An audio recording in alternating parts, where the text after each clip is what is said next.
तीर्थंकर प्रभु आदिनाथ मुनिनाथ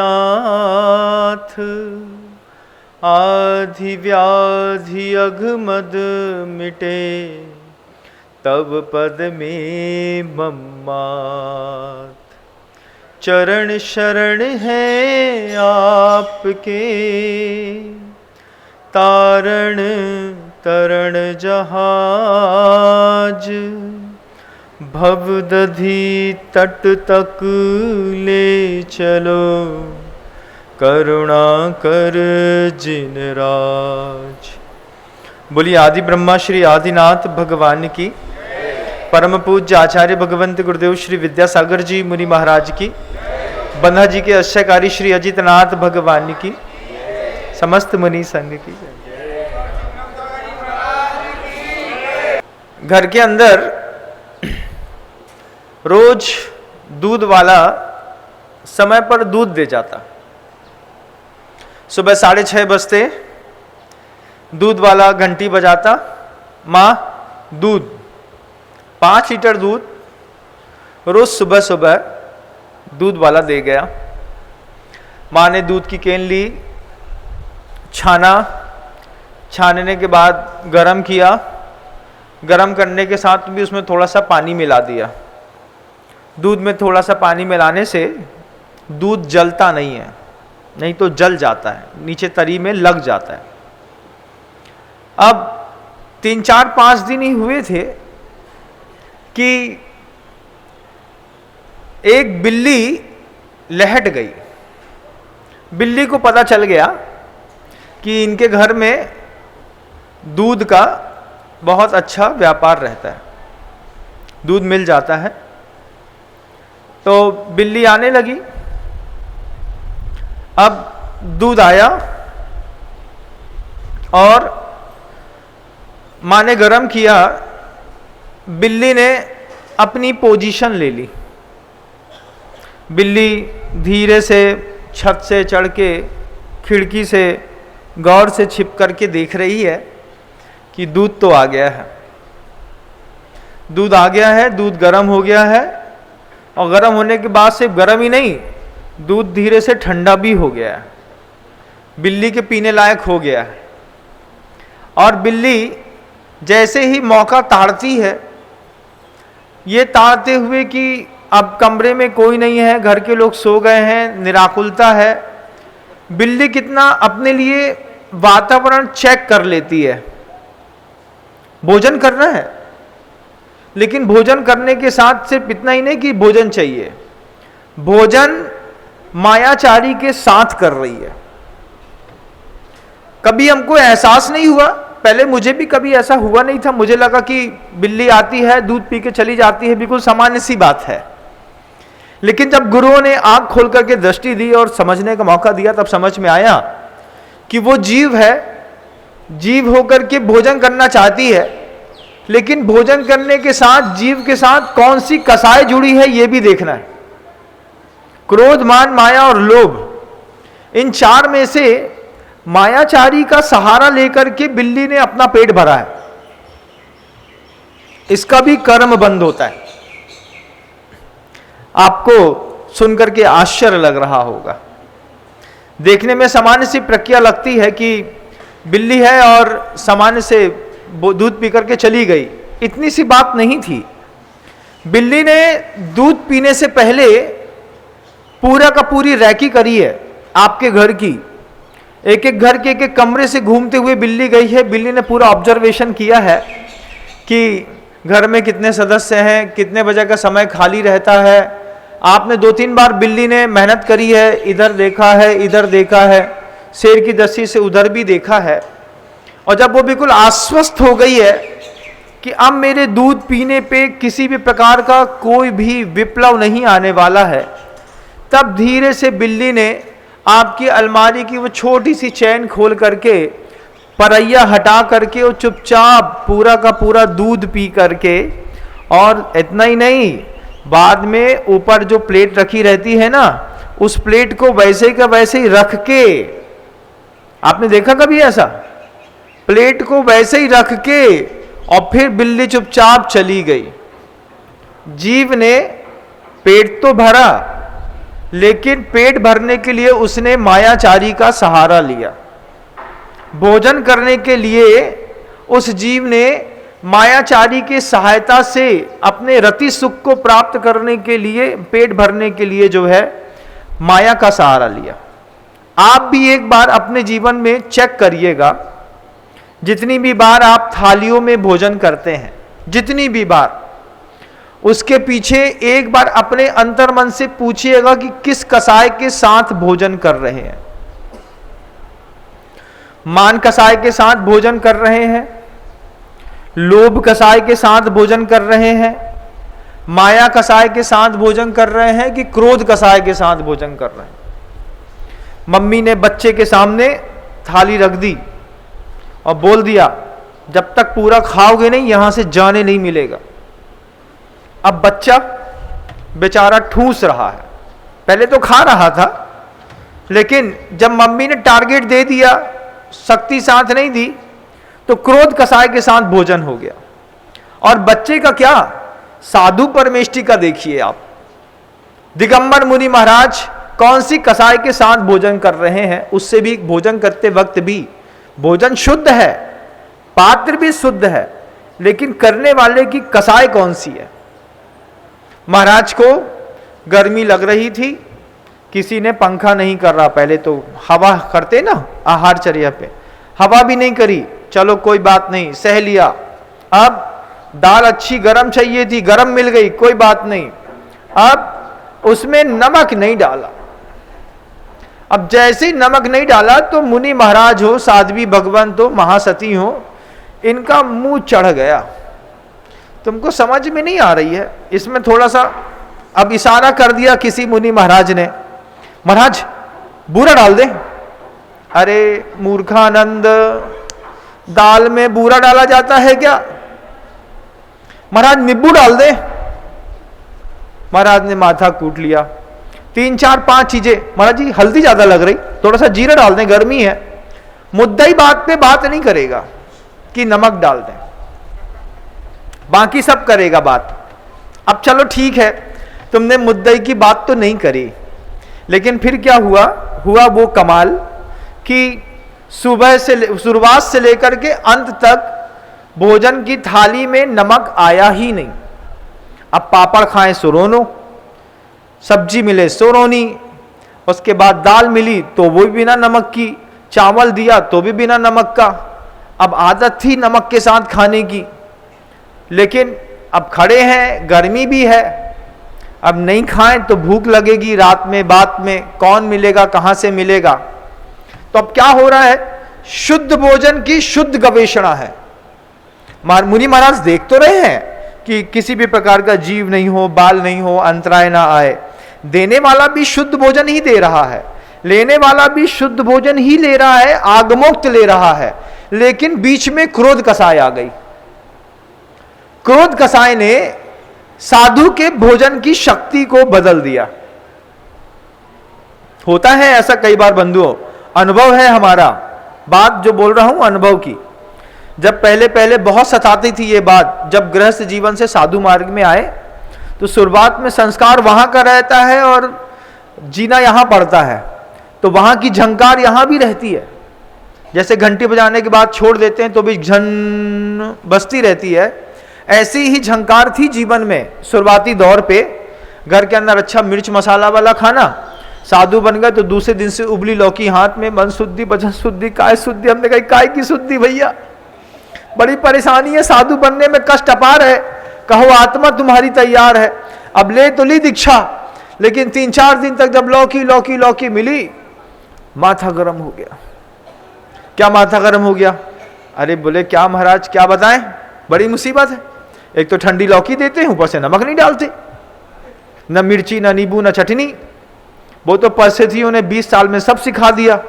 अब तो कुछ भी दे दो तो भी ठीक है, और नहीं मिले सो भी ठीक है, जाना है लेकर के आना है, मशीन में तेल डालने जैसी जिंदगी हो गई।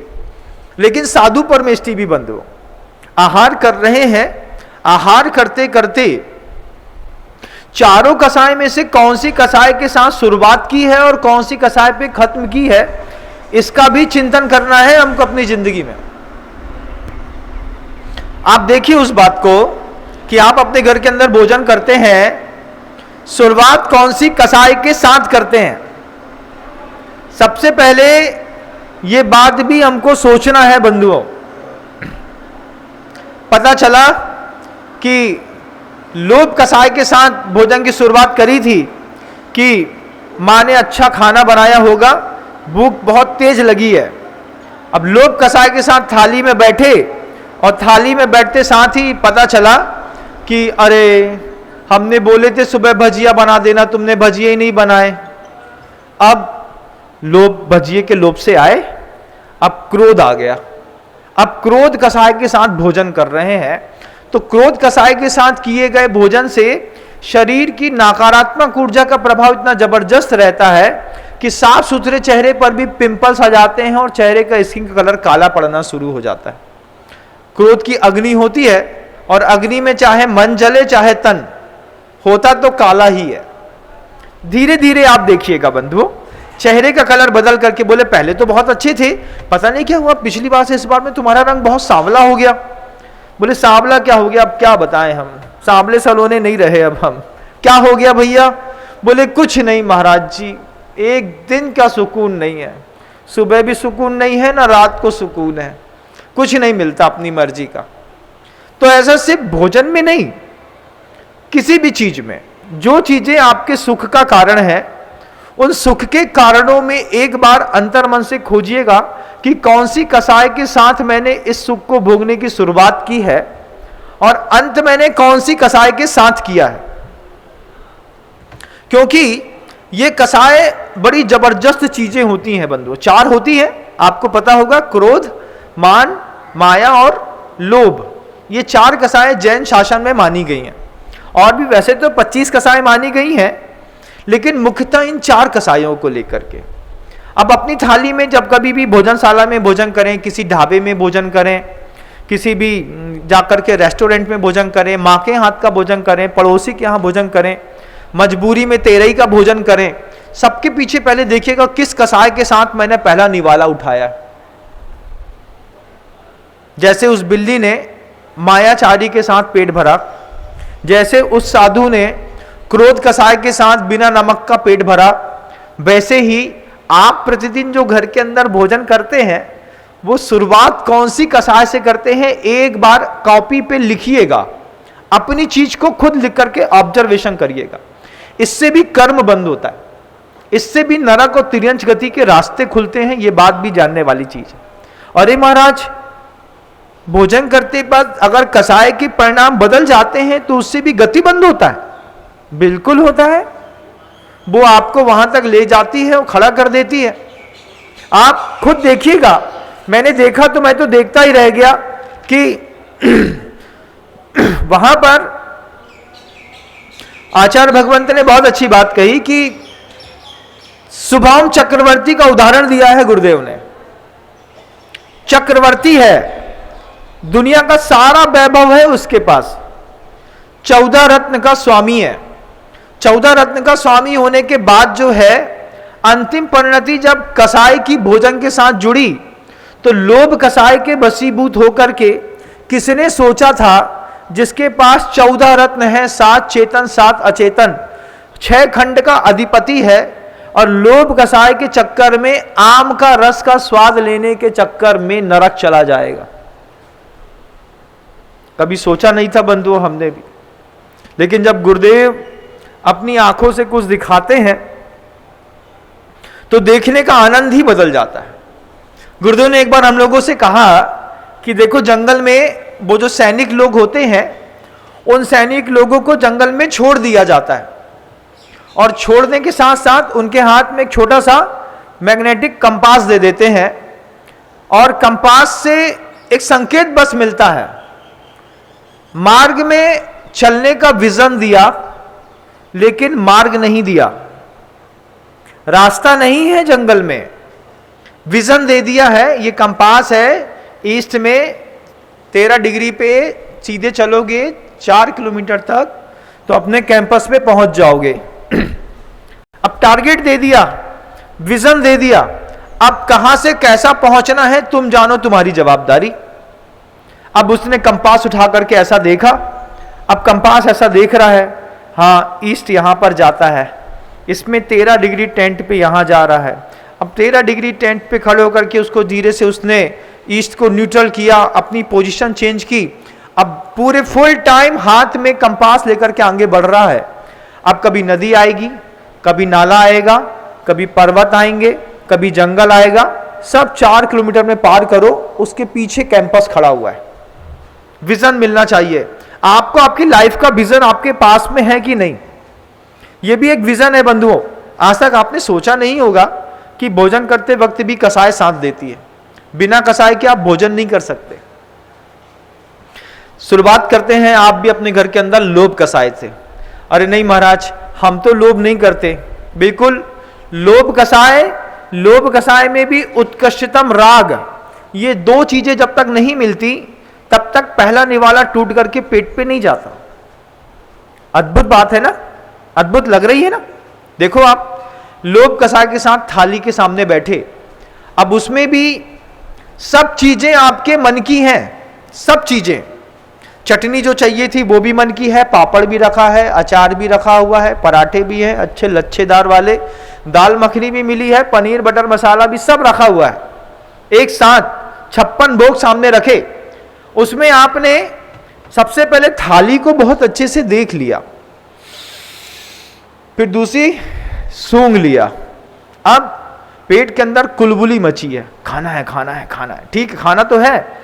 रोटी का पहला ग्रास आपने तोड़ा, अब पहले ग्रास तोड़ते साथ ही राग सामने खड़ा है, सब चीजें आपके पसंद की हैं, उसमें भी शुरुआत आप कौन सी चीज से करते हैं उसमें आपका उत्कृष्टतम राग है। पहला निवाला तो हम चटनी के साथ ही खाएंगे चाहे कुछ हो जाए। दाल भी अच्छी थी, पापड़ भी था, सब्जी भी अच्छी थी। नहीं नहीं नहीं, 1 सेकेंड के अंदर आपने अपनी लोभ कसाय के साथ उत्कृष्टतम राग 2 चीजें जोड़ी, और जोड़ने के बाद फिर पहला निवाला तोड़ करके आप अचार तक ले गए, पापड़ तक ले गए, सब्जी तक ले गए, दाल तक ले गए। बिना ऐसी कल्पना और सोच के निवाला कहीं पर भी जाता नहीं बंधु। अब साधु का जीवन देखिएगा, साधु के जीवन में आपने एक ग्रास रख दिया, और ग्रास के ऊपर उनको टमाटर चाहिए था, आपने लौकी धर दी, बिना किसी राग और द्वेष के चुपचाप जो मिला शुद्ध है, बस इतना ही पवित्र मायने रखता है। उसने अपने जीवन से भोजन करते वक्त राग की स्थिति अलग कर दी। उसने अपने भोजन से करते वक्त क्रोध, मान, माया और लोभ, इन 4 कसाय की स्थिति अलग कर दी। अगर लोभ की स्थिति अलग नहीं की होती तो बाल आने पर वो अंतराय कैसे कर पाता। शुरुआत में पहली अंजलि में जब छोटा सा बाल हाथ में आ गया और गर्मी में मुनि महाराज ने अपना भोजन छोड़ दिया, इसके पीछे 2 चीजें हो गई, राग भी छूट गया है और लोभ भी छूट गया है। और अलाभ में भी जिस साधु को लाभ जैसा दिखाई देता है, तब जाकर के उसकी साधना चरम तक पहुंचती है। अब एक ही चौके में एक ही थाली का भोजन आप भी करते हैं और साधु परमेष्टि भी करते हैं, और एक असंख्यात गुणी कर्म की निर्जरा करता है, ये सोच करके कि ना मुझे इस भोजन से राग करना है, ना इस भोजन के प्रति मेरा लोभ का भाव है, सहज में मिल गया तो स्वीकार है। उसके बाद भी पश्चात स्तुति नहीं करता वो साधु दाता की, अरे तुम्हारे यहां का भोजन करके तो आज आनंद आ गया, बहुत दिन बाद ऐसा गजब का खाने मिला था। साधु ऐसे मुंह से शब्द ही नहीं बोलते, महाराज आहार ठीक हुए, निरंतराय हुआ। अब अच्छा हुआ, बुरा हुआ, राग के साथ हुआ, लोभ के साथ हुआ, द्वेष के साथ हुआ, साधक की वह स्थिति उसके चेहरे से आप पढ़ ही नहीं सकते हैं, कभी कभी नहीं पढ़ सकते हैं आप। तब जाकर के साधना का चरम उनके जीवन में दिखाई देता है, और साधना की बिल्कुल न्यूनतम स्थिति आपके जीवन में दिखाई देती है कि रोटी में नमक ना मिला बस हो गया। इतने में देखो ना 20 बार बोल चुके तुमसे, हर चीज परसत है, जान मुझ के हमें नमक नहीं परसे, और रोज रोज हमें नमक मांगने पड़त। जब पता है कि हमें 3 कटोरी दाल लगत है तो आधी कटोरी दाल दे के जे बाई जो है कपड़ा धोबे चली गई। अब आ गई गुस्सा भैया को, उठाई थाली फेंकी दीवार पे मारी और चलत बने। छोटा सा बच्चा भी ऐसा करता है, बड़ा भी ऐसा कर सकता है बंधु, बड़ा भी ऐसा कर सकता है। लेकिन किस कसाई के साथ शुद्ध भोजन करके शक्ति से जिससे आप आत्मध्यान करना चाहते थे, उससे आपने रौद्र ध्यान करके, राग द्वेष करके कर्म का बंद कर लिया और संसार का कभी उच्छेद भी नहीं कर पाए। कैसी अजीब सी स्थिति दिखाई देती है। जब पहली बार दिखाया मुझे गुरुदेव ने कि देखो वो बिल्ली मायाचारी के साथ भोजन करती है, आप कौन सी कसाई के साथ करते। शुरुआत में सोचता रह गया कि भोजन भी कभी कसाई के साथ होता होगा, मैंने तो ऐसा कभी विचार भी नहीं लाया था। परंतु गुरुदेव हैं, गुरुदेव के लिए कहा है, अज्ञानितम उन्मीलितम येने तस्मै श्री गुरुवे नमः। अज्ञान तिमिरांधानाम ज्ञानान जन शलाकया चक्षुरून उन्मीलितम येन तस्मै श्री गुरुवे नमः। हम उन गुरु को नमस्कार करते हैं, अज्ञान तिमिरांधानान ज्ञानान जन शलाकया। अंधकार है पूरी सृष्टि पर, घोर घोर अंधकार है, लेकिन ज्ञान रूपी अंजन से जिन्होंने दोनों आंखों को खोल करके एक दिव्य दृष्टि प्रदान कर दी है, ऐसे गुरुदेव कैसे हैं वो गुरुदेव? आपके जैसे नहीं है। आप कैसे हैं? आप तो अपने जैसे हैं। एक छोटा सा बच्चा है मां का, पहली बार मां बनी है वो। जब पहली बार गर्भस्थ शिशु गर्भ में स्थित हुआ था, तब कितने ख्वाब जताए थे आपने, मेरा बेबी बच्चा रोज बढ़ रहा है, बड़ा हो रहा है, पेट में पैर मारने लगा है, अंदर से वो पंजा मारता था, आपको एहसास होता था। रात में आप सोते थे, बच्चा रात में जग रहा है और आप सो रहे हैं, अब वो अंदर ऊधम मचाता है, इधर से उधर कुलटे मारता है, जब बड़ा हो जाता है पैर मारता है, हाथ चलाता है। मां ने एक एक अनुभव अपने जीवन में देखा है, एक एक अनुभव। बच्चे से कितना इंटरकनेक्टेड है मां, अंदर से जुड़ी हुई है। संतान को जन्म देने के बाद वो कनेक्शन कहां चला जाता है, आप देखिए कि वो मां है, उसने 9 महीने गर्भस्थ शिशु को अपने गर्भ में पालन पोषण किया है, बड़ा किया है। बड़ा करने के बाद जैसे ही बच्चा बर्थ पर आता है, जब बेड पर आता है, जब हाथ में आता है, उसके बाद मां और बच्चे के बीच के संवाद की दशा थोड़ी सी बदल जाती है। क्या बदल जाती है?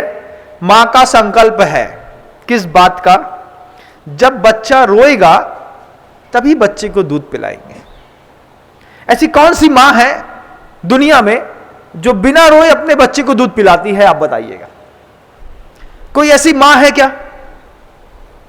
मतलब आपने अपने बच्चे को सिखाया है बचपन से, जब तक तुम रोगे नहीं तब तक हम तुमको दूध नहीं पिलाएंगे। ऐसा नहीं होता कि बच्चा अच्छे से खेल रहा है, कूद रहा है, सब कुछ कर रहा है, मां को लग रहा है कि भैया आधे घंटे 1 घंटे से कुछ खाया नहीं है, रो भी नहीं रहा है, इसको दूध पिला देते हैं। कभी अपने पास नहीं बुलाती बच्चे को मां, बोले क्या है, रोएगा तो पिला देंगे, नहीं रोएगा तो नहीं रोएगा तो 4 घंटे तक हम अपना काम कर रहे हैं। और फिर क्या बोलते हैं, अरे यार आज जो बच्चा बड़ो छो रहो, सुबह 12 बजे दूध पिलाओ तो कि बाद सीधे 4 पे दूध पिलाओ। क्यों? भूख तो लगी है बच्चे को, लेकिन बच्चा रोता नहीं है तो आप दूध नहीं पिलाते। ये आप जैसी माओ की, अच्छी माओ की स्थिति है। लेकिन मां जिनवाणी ऐसी नहीं है बंधुओं, गुरुदेव ऐसे नहीं है। तुम रो या ना रो, तुम्हारे रोने से पहले गुरुदेव आपको आंख में विजन दे देते हैं। मां जिनवाणी आपको एक रास्ता दिखा देती है कि भोजन करना, उसके पहले अपनी कसाय परख लेना। सोना तो पहले अपने कसाय परख लेना। जब व्यापार करना तो सबसे पहले अपनी कसाय परख लेना बंधुओं। 4 में से कौन सी कसाय के साथ दुकान का दरवाजा खोला है, एक बार परख लेना। माथा तो बहुत टेकते हैं दुकान में लोग, बार बार कैसे कैसे। कुछ लोग होते हैं, कुछ कौम के लोग 25 ताले लगाएंगे दुकान के बाहर और 25 के 25 ताले के पैर पड़ेंगे। वो 25 ताले के पैर पड़ने से पहले अपनी कसाय का पैर पड़ के देखना, कौन सी कसाय के साथ व्यापार किया, कौन सी कसाय के साथ साधु को आहार दान दिया, कौन सी कसाय के साथ मैंने जिनबिंब की स्थापना करी, कौन सी कसाय के साथ मैंने शांति धारा करी, धार्मिक क्रियाएं शुरुआत करी किस कसाय के साथ, और पाप की और भोग की क्रियाएं भी करी तो कौन सी कसाय के साथ, एक बार निश्चित करिएगा। ये विजन आप रोएं, आपके जीवन में दुख आए, इसके पहले मां जिनवाणी दे देती है। रोने के बाद तो साधु से पूछते ही हैं, महाराज ऐसा कौन सा पाप किया था हमने, हमारे घर में ऐसी परिस्थिति आ गई। हम कहें अब कैसे बताएं, थोड़ा सा पढ़ा लिखा होता बच्चा, लिटरेट होता, थोड़ा सा बस, इतने में तो कमाल हो जाता। लेकिन अब वर्तमान जीवन में भी भोजन करते वक्त, पूजन करते वक्त, आते जाते वक्त, गुरुओं से बोलते वक्त, दान देते वक्त, तीर्थ क्षेत्र का निर्माण करते वक्त, सबसे पहले अंतर मन से टटोलना, क्या 4 कसाय से मुक्त होकर के दान दे रहा हूं कि किसी कसाय का भी सहयोग है मेरे इस दान में। अगर किसी कसाय का सहयोग है आपके दान में, तो आपके दान का आधा पुण्य आपकी कसाय ले गई। पैसा तो पूरा दिया था महाराज, लाभ पूरा नहीं मिला। क्या बताएं महाराज जी, कलश भी रख के आए थे लेकिन लाभ नहीं मिला। हम पूछना चाहते हैं अंदर कषाय का परिणाम कैसा चल रहा था, अंदर कैसे भाव हो रहे थे, कैसा आपके अंदर विचार चल रहा था, एक बार खुद सोच के बताइएगा बंधु। गुरुदेव कैसा पवित्र विजन देते हैं, ऐसा कभी आपने भी सोचा नहीं होगा। मैंने भी पहली बार में ऐसा नहीं सोचा था, लेकिन जब मौका मिला तब गुरुदेव ने कहा कि देखो आप लोग कितनी साधना के चरम तक पहुंचना चाहते हैं, लेकिन शुभम चक्रवर्ती ने जैसे आम के रस के चक्कर में अपनी जिंदगी बर्बाद कर दी, ऐसे कहीं आप भी किसी रस के चक्कर में, 5 इंद्रियों के अलग अलग रस हैं बंधुओं, किसी भी रस के चक्कर में जीवन बर्बाद मत कर देना। कुछ साधु हो गए, उनको गाने का खूब शौक हो गया, अब वो जब देखो तब भजन ही गाते रहते हैं। उनको क्या हो गया, रसना इंद्री के रस में रस आने लगा। किसी को आंख बंद करने में रस आने लगा, किसी को आंख खोलने में रस आने लगा। स्पर्शन इंद्री के रस भी हैं। कुछ साधु ऐसे हैं कि भैया ठंडा गरम, हल्का चिकना, रूखा नरम भारी, जैसा उल्टा सीधा कुछ मिलता है, अगर मान लीजिए किसी में रस आ रहा है तो फिर रस के गुलाम बन गए। शुभम चक्रवर्ती की जो गति हुई थी, कहीं आपकी वैसी ना हो जाए। इस प्रवचन को सुनने के बाद जब आप थाली का पहला निवाला तोड़ेंगे, आपको 2 चीजें जरूर याद आएगी, कौन सी कसाय के साथ भोजन कर रहा हूं, और राग की उत्कृष्टतम स्थिति भी आपको दिखाई देगी कि इस थाली में सब कुछ अच्छा होने के बाद भी पहला कौर जो है वो टमाटर पे जाता है कि चटनी पे जाता है। वो आपका राग और कसाय, इस 2 के बिना तो आप भोजन करते नहीं। अब ये चेक करना है कि कौन सी कसाय के साथ शुरुआत करते हैं और कौन सी कसाय के साथ खत्म करते हैं। एक डायरी मेंटेन करिए। आज 26 तारीख है, आज मैंने सुबह का भोजन क्रोध कसाय के साथ शुरू किया। आज 27 तारीख है, आज का भोजन मैंने लोभ के साथ शुरू किया। आज का भोजन मैंने रति भाव के साथ शुरू किया। आज का भोजन मैंने अरति के साथ किया। जब घर के अंदर बिल्कुल भी झगड़ा विवाद चल रहा हो, उस समय खाना भी खाया जा रहा हो, तो कैसे आप थाली समेटते हैं? भैया खाओ और बाहर निकलो यहां से।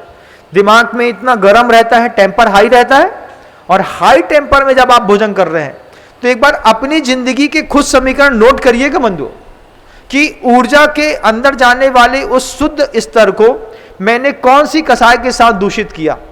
जब आपके शरीर पे कोई घातक बीमारी होगी, उस वक्त ये डायरी आपका बहुत सहयोग प्रदान करेगी।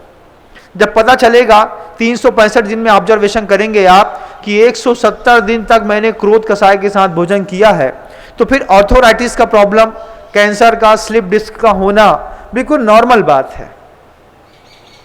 जब लोभ कसाय के साथ भोजन किया है तो इंसुलिन का बढ़ना, पैंक्रियास का डिस्टर्ब होना, आपके अंदर डायबिटिक होना बिल्कुल नॉर्मल बात है, बिल्कुल नॉर्मल। आपको डायबिटिक होगी क्योंकि अति लोभी व्यक्ति बैठा हुआ है, वो खाते साथ ही ऐसा ऐसा हिलसे हिलाता है, क्या खाऊं क्या खाऊं, किसके साथ खाऊं, इसके साथ खाऊं किसके साथ खाऊं, क्यों किसके साथ खाऊं, ऐसा सोचता है वो। तो पहले आप भी सोचिएगा, अपनी डायरी खुद मेंटेन करिए। छोटा से छोटा बच्चा मेरी बात सुन रहा हो, बड़ा से बड़ा आदमी अपनी बात सुन रहा हो, आहार विज्ञान का एक डायरी मेंटेन करिएगा। सुबह का भोजन, जैसे दूध वाले का हिसाब रखते हैं ना, कैलेंडर में छपा होता है, उसी दूध वाले के हिसाब को हटा करके अपने भोजन का हिसाब रख लो, सुबह शाम सुबह शाम सुबह शाम। सुबह लिख दिया के से लिख दिया क्रोध, एम से लिख दिया मान, है ना। तो बस अपना कैलेंडर अपने ही दूध वाले कैलेंडर में कैलेंडर मेंटेन हो जाएगा। महीने के महीने हिसाब कर लेंगे कि भैया 26 दिन क्रोध के साथ, 3 दिन मान के साथ, 1 दिन लोभ के साथ, महीना निकल गया। अब 26 साल की उम्र में किसी को हार्ट अटैक आ जाए तो डॉक्टर पूछता है क्या खाया था, हम पूछते हैं क्या सोच करके खाया था। तब तो वैद्य में और डॉक्टर में अंतर पड़ता है। डॉक्टर पूछता है कल शाम को क्या खाया था, हम पूछते हैं आपसे किस भाव के साथ क्या सोच करके खा रहे थे, क्योंकि भावना भवनाशिनी है अगर आप ना, तो भावना शरीर नाशिनी भी तो होती है। सिर्फ भव का नाश करती है ऐसा नहीं, भावना आपके शरीर का भी नाश करती है। भोजन करते करते मान लीजिए कोई आपको एकदम से क्रोध दिला दे, फिर आप भोजन के उस रस से परिपाक को प्राप्त करके शरीर में ऊर्जा प्राप्त नहीं कर सकते। बाहर जाते हैं एकदम से उल्टी हो जाती, बोले क्या हुआ, जी घबरा रहा था उल्टी हो गई, क्यों, अत्यधिक तीव्रतम कसाय और तीव्रतम राग के साथ भोजन किया, उसने बाहर फेंक दिया। अब वो शुभम चक्रवर्ती लोभ कसाय के साथ चक्रवर्ती होकर के आम के रस में पगला गया। किसने सोचा था कि आम के रस के पीछे जिंदगी बर्बाद करेगा, लेकिन आम के रस के चक्कर में कहां से उठ करके कहां पहुंच गया, और वहां पहुंच करके समुद्र के बीच में वो बेंतर फिर बोलता है कि अगर तुमने नमोकार मंत्र के ऊपर पैर से उसको मिटाया नहीं तो यहीं डुबा दूंगा। उस समय भी मति मारी गई ये सोच करके कि भैया आगम को मिटाएंगे, नमोकार मंत्र की अवहेलना करेंगे तो एक पर्याय नहीं अनंत पर्याय नाश होगी, और आम के चक्कर में मरेंगे तो कम से कम एक ही जन्म में मरेंगे नमोकार मंत्र पढ़ते हुए। लेकिन नमोकार मंत्र को मिटा करके वो निकल गया।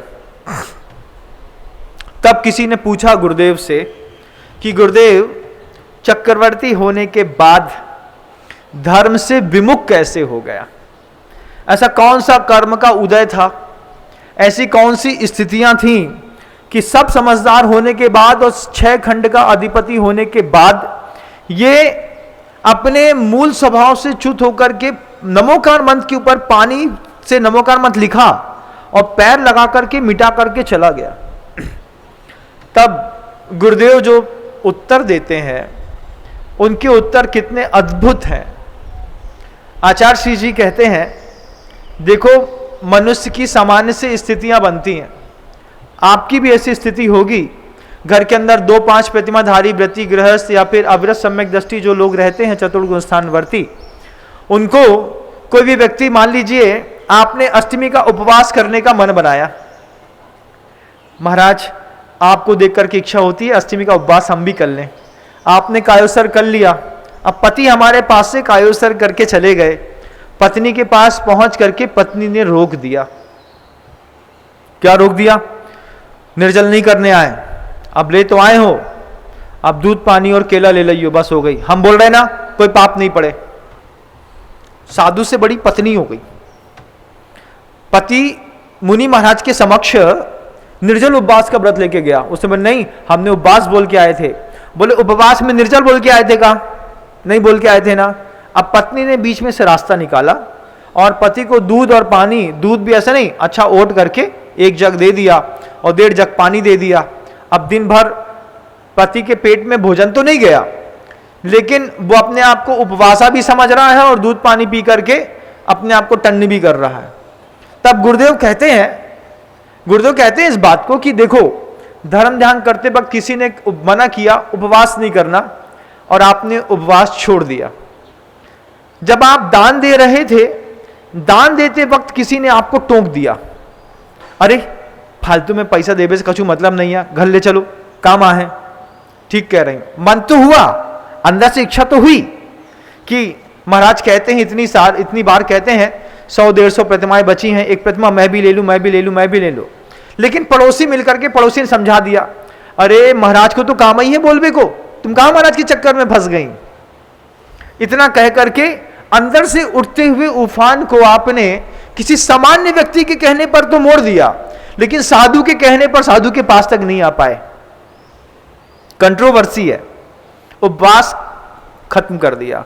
दान देने का अंदर भाव पैदा हुआ, अरे महाराज हम भी सोचते हैं कि एक कलश ले लें, हम भी सोचते हैं कि एक प्रतिमा रख दें, हम भी सोचते हैं कि यहाँ पे एक शिला में 11,000 रुपये अपने नाम से लिखा दें, हम भी सोचते हैं कि 11-15 लाख रुपए का दान दे दें। और दूसरी वक्त जैसे हमने दान देने के लिए निकले और दूसरे बगल वाले पड़ोसी ने समझ, अरे तुम कहाँ फंसे जे फालतू के चक्कर में, ऐसा होगा फालतू के चक्कर, हाँ यार तुम सही कह रहे, हो गई।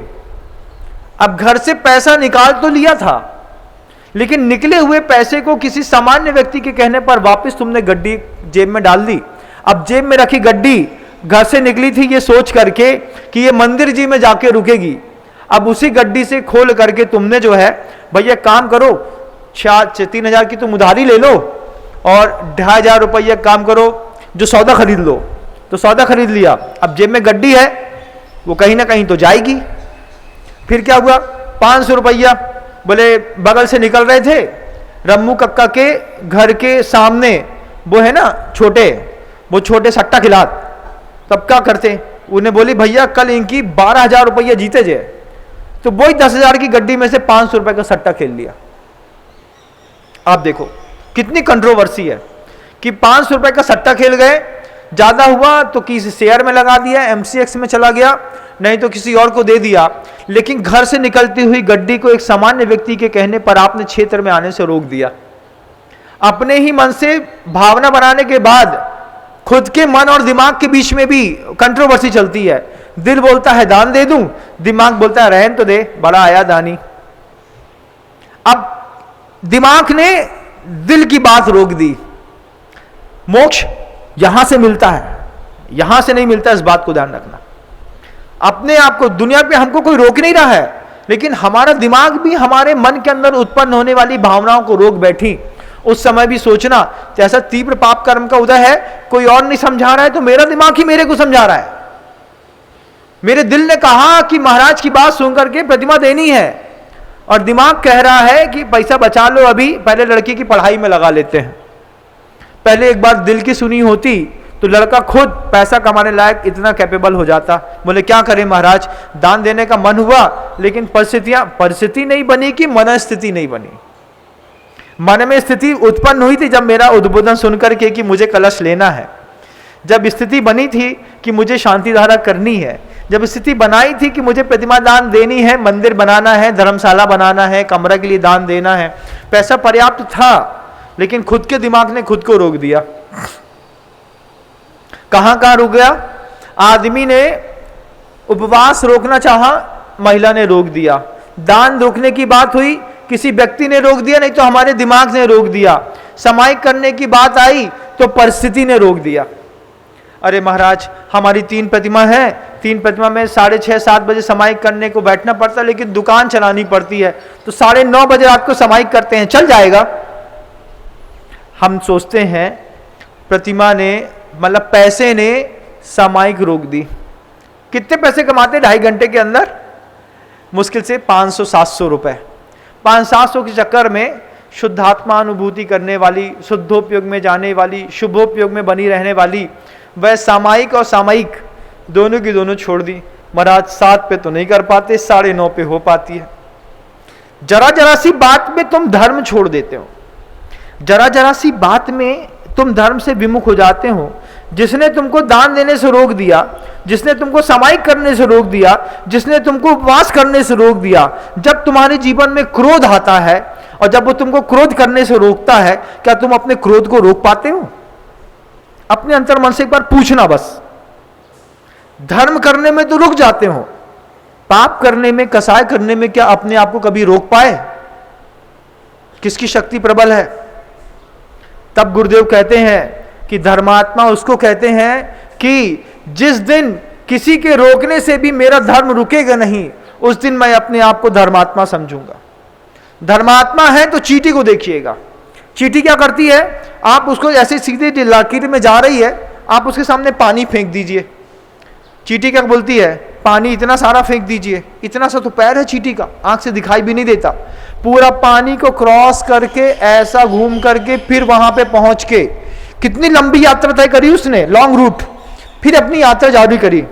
अब उसके ऊपर सामने एक लकड़ी रख दीजिए, आगे रास्ता नहीं है, वो लकड़ी में पूरा चढ़ेगी, बुद्धिपूर्वक कोने तक पहुंचेगी, फिर पूरा नीचे उतरेगी, फिर धीरे से लकड़ी छोड़ करके जमीन में अपना पंजा लगाएगी, फिर अपनी यात्रा शुरू कर देगी। उसके सामने आप पत्ती रख दीजिए, पत्ती की डगाल, उस पूरी डगाल में जितनी लंबी डगाल है, एक एक टहनी से होते होते होते होते वो टॉप तक पहुंचेगी, फिर नीचे उतरेगी, फिर नीचे उतर के वो जमीन पकड़ेगी, फिर जमीन को पकड़ के फिर अपनी यात्रा शुरू कर देगी। सबसे बड़ी धर्मात्मा है चींटी। चींटी सिखाती है हमको इस बात को कि किसी के रोकने से मैं रुक नहीं सकती। तुम तो बहुत गए बीते, किसी ने सामायिक के लिए रोका तो सामायिक छोड़ दी, किसी ने दान देने के लिए रोका तो दान छोड़ दिया, किसी ने उपवास करने से रोका तो उपवास छोड़ दिया, किसी ने धर्म कहने से छोड़ा तो हमने धर्म भी छोड़ दिया।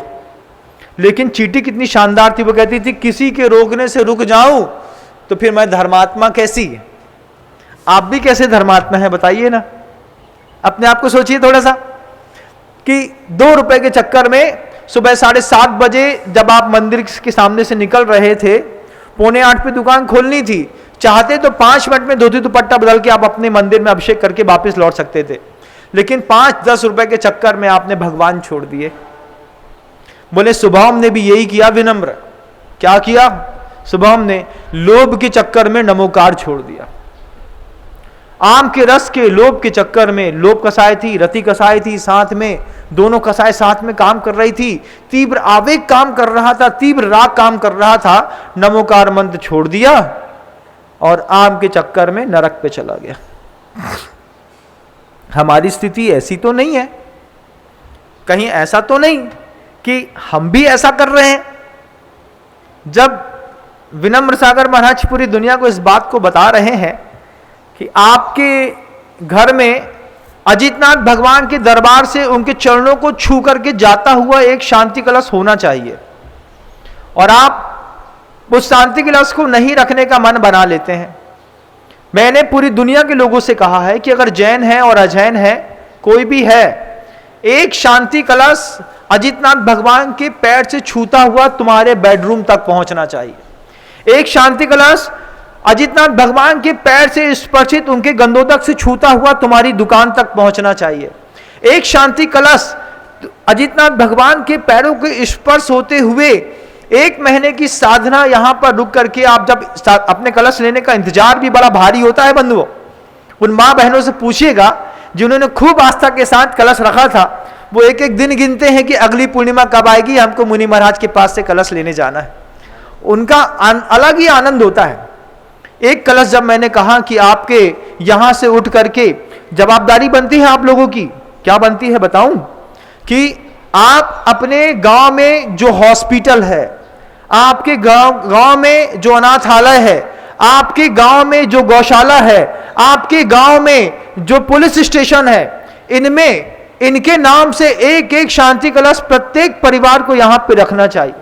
अगली पूर्णिमा को आइएगा और एक शांति कलश उठाया महाराज, ये शांति कलश क्षेमम सर्व प्रजा नाम। किस लिए? हॉस्पिटल में कितने सारे लोग आते हैं, उनको अजितनाथ भगवान का कृपा कैसे मिलेगी? वहां तक जाकर के मैं काम करती हूं हॉस्पिटल में, चाहे वो आपकी साल्वी हो, चाहे वो आपकी विक्टोरिया हो, वो चाहे आपकी लोकल हॉस्पिटल हो, चाहे वो सरकारी अस्पताल हो।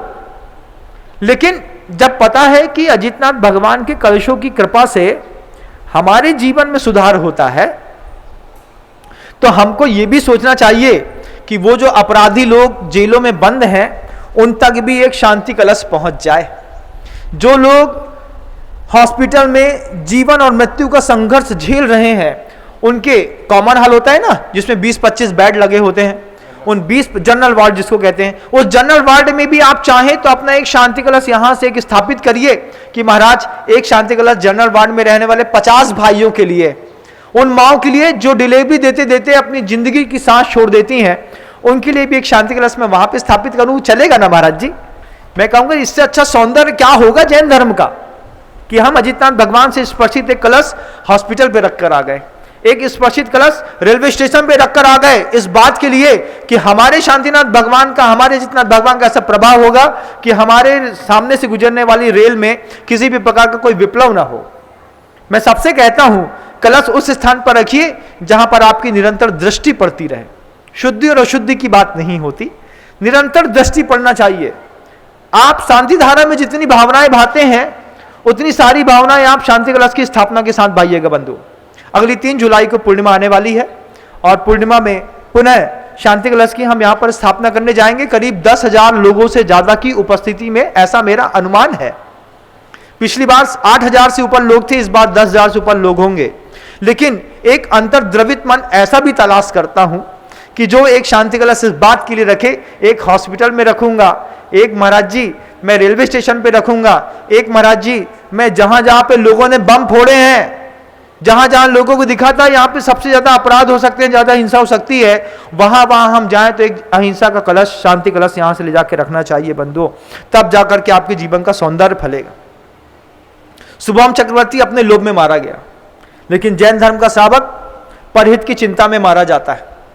हम अपने बारे में कम और अपनों में के बारे में सोचने के ज्यादा आदी रहे हैं। यह हमारी इंडियन साइकोलॉजी है बंधु। हमने अपने लिए बहुत कम मेहनत करी है। जब भी पिता ने कपड़ा के मार्केट में गया है, अपने लिए शर्ट लेकर के आया हो या नहीं लेकर आया हो, लेकिन बच्चे के लिए पैंट, पत्नी के लिए साड़ी, बच्ची के लिए सूट, ये जरूर खरीद के लाया। बच्ची ने हर बार कहा पापा अपने लिए कुछ नहीं लाए। अरे बेटा अपना क्या है। जब आपकी आदत है अपने से ज्यादा अपनों की चिंता करने के लिए, इस आदत के दायरे को थोड़ा सा बड़ा करिएगा, थोड़ा सा बड़ा करिएगा। उस नर्सिंग होम में भी एक आप कलश रख के आइएगा कि कितने सारे लोगों को कलश के बारे में महिमा का पता ही नहीं है। मुझे तो महिमा पता है ना कलश की, तो जब मुझे महिमा कलश की पता है तो एक कलश मैं इस नर्सिंग होम पर भी रख के आ जाती हूं। यह भी आपका सौंदर्य है। कितने सारे देश में, कितने सारे जिलों में, कितने सारे नगरों में, कितने सारे गांव, मोहल्ले, गलियां, और हर गली में कैसा कैसा दुख, लेकिन हर दुख का एक समाधान बन्ना जी के अजितनाथ भगवान। दुनिया के हर दुख का बंधु, दुनिया के हर दुख का एक समाधान बन्ना जी के अजितनाथ भगवान। बस अपनी नजर में पड़ जाए, और जिनकी नजरों में नहीं है उनके प्रति क्या साधारणी वात्सल्य कोई चीज नहीं होती क्या? साधारणी वात्सल्य भी तो कोई चीज होती है ना। जब मैं इतनी करुणा करके आप लोगों के लिए इतनी साधना और मेहनत करता हूं, तो क्या आप छोटी सी करुणा करके अपने पड़ोसी के हित के लिए ऐसा काम नहीं कर सकते? इसको भी कर सकते हैं। इसी का तो है इंसान का इंसान से हो भाईचारा, यही संदेश हमारा। आपका समय होने को आ रहा है। मैंने शुरुआत की थी कि भोजन आपने किस कसाय से किया, अंत करना चाहता हूं कि दान आपने किस कसाय के साथ दिया।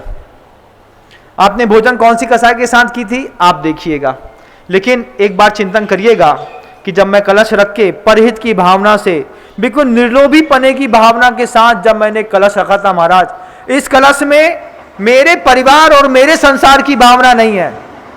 इस कलश में सारे संसार के सुख होने की भावना के साथ जब आपने कलश रखा, उस कलश का सौंदर्य जब किसी दूसरी मां बहन को, जब किसी दूसरे भाई को उस कलश का अप्रतिम लाभ मिलेगा, तब आपको ऐसा लगेगा कि मेरा जीना सार्थक हो गया।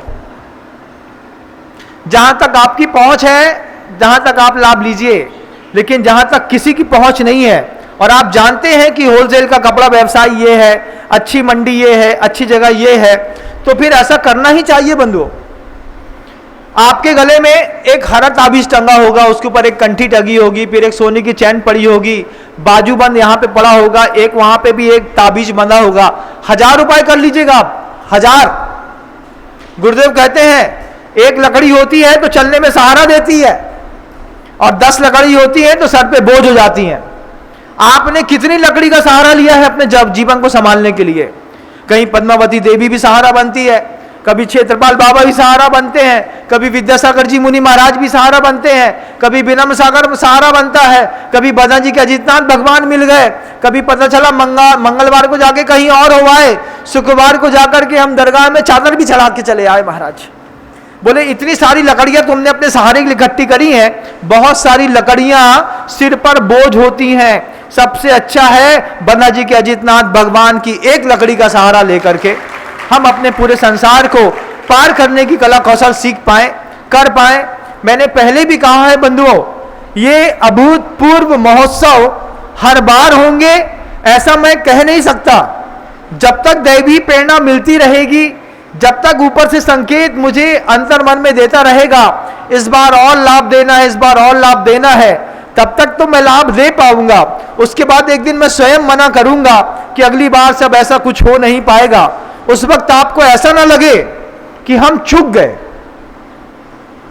क्योंकि कब प्रेरणा मिले, कब मुझको मौन दे दिया जाए, कब मैं अजीतनाथ भगवान के कलशों की प्रभावना रोक दूं, बोल दूं कि आज के बाद अजीतनाथ भगवान के कलशों के बारे में कुछ मत बोलना।